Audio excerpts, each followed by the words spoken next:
正面能量好棒啊！我要坏掉啦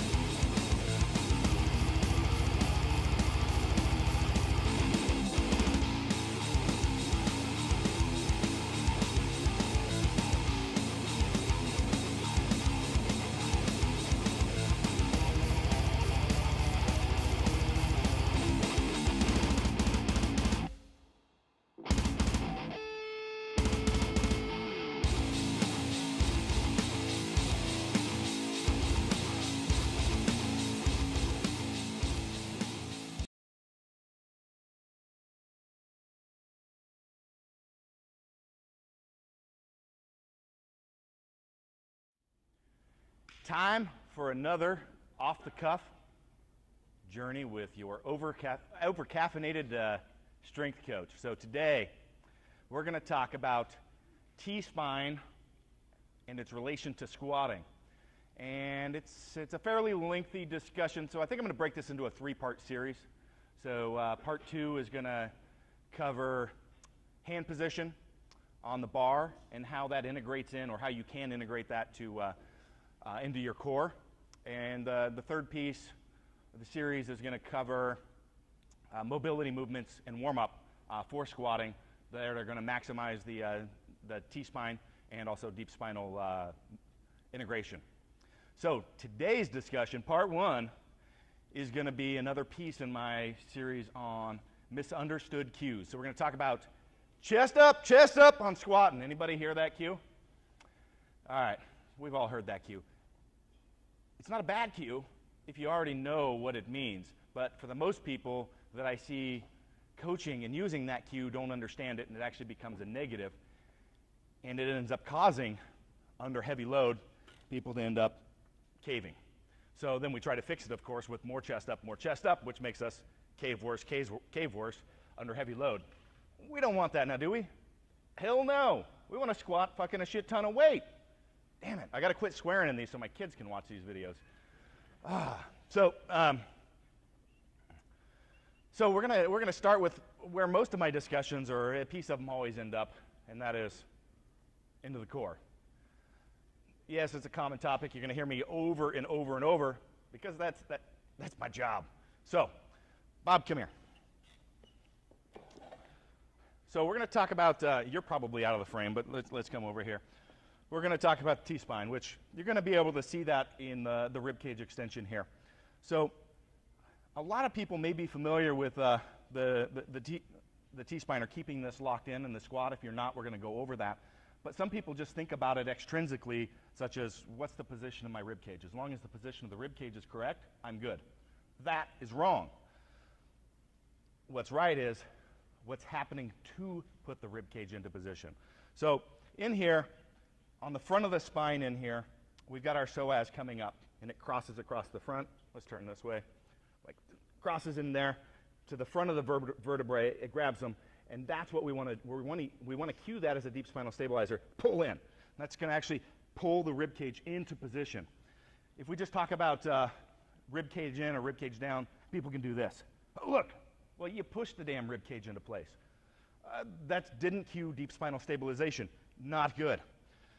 The other thing is, anytime, stand to the side and do a slight extension on its T-spine here. There we go, right there. Look at that. So this is bad when you're doing heavily loaded movement. So I don't care what the movement is. Anytime you see this, and this is why I'm a fan of grounded movements for glute development, as you've seen in another series I have. If you have this, you're not tied in here the same way that you should be on a squat, in a pull, or I don't care, whatever strongman event, whatever it is that's heavily loaded movement, basic body movement that we're trying to accomplish.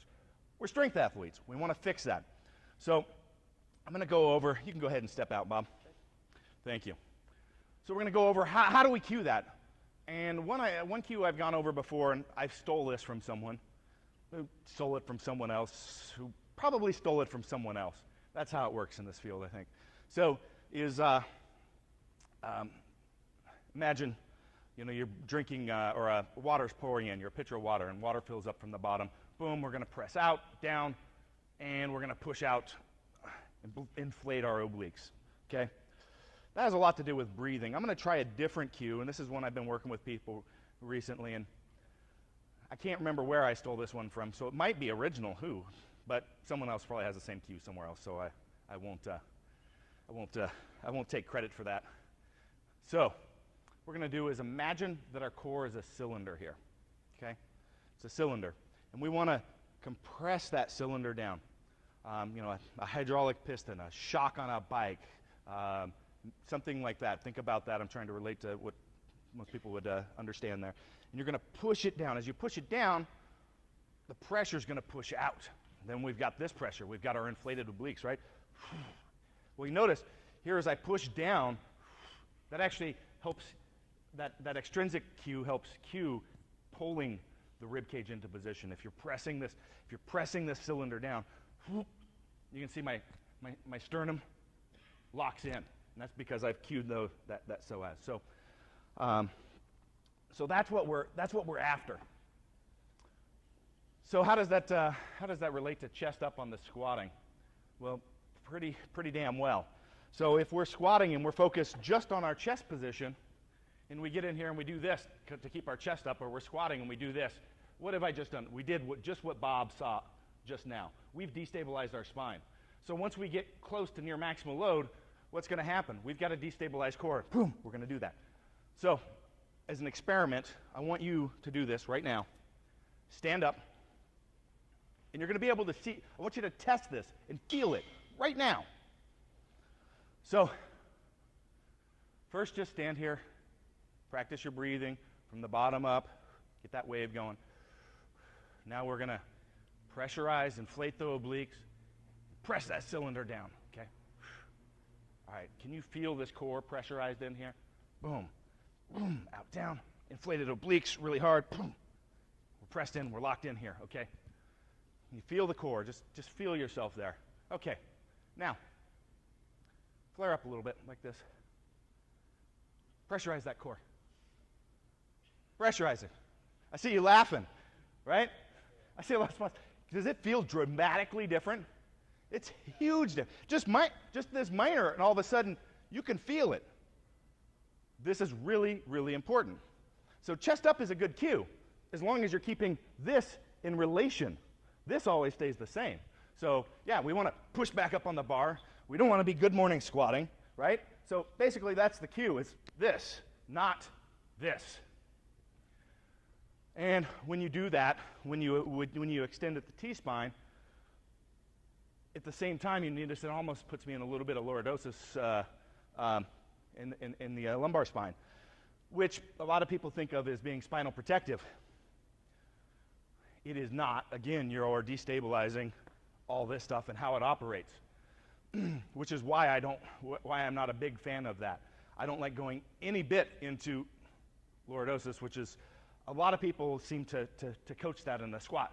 Here, all right, we're arched up, boom, we're ready to squat. Well, I tell you what, that bar is going to come right the hell through you. We don't want that. So, pressurize correctly. Boom, boom.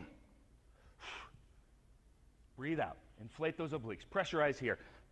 Shove that cylinder down. Lock that, which is going to lock that T-spine in. Now, twist the floor up. Squeeze those glutes. You're ready for that bar. You're ready to squat. Yeah, I think that's good. Stay tuned for part 2 and part 3.